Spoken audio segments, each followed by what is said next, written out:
অনেক যুগ আগে হিমালয়ের পবিত্র পর্বতের কোলে জন্ম নিয়েছিল এক অমর প্রেমের গল্প।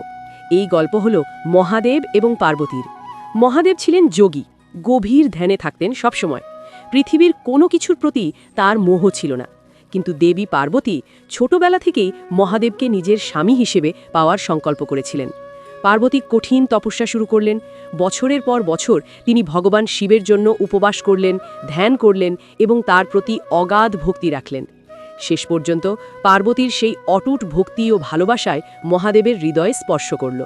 তখন শিব বুঝলেন, এই ভালোবাসা শুধু সাধারণ প্রেম নয়, এটি পবিত্র ও চিরন্তন। এরপর মহাদেব পার্বতীকে বিবাহ করলেন, আর তাদের মিলন হল শক্তি ও শিবের মিলন। ভক্তরা বলেন, শিব ছাড়া শক্তি অসম্পূর্ণ, আর শক্তি ছাড়া শিবও সম্পূর্ণ নন। তাই এই প্রেম শুধু স্বামী স্ত্রীর সম্পর্ক নয়, এটি সৃষ্টি ও শক্তির চিরন্তন বন্ধন।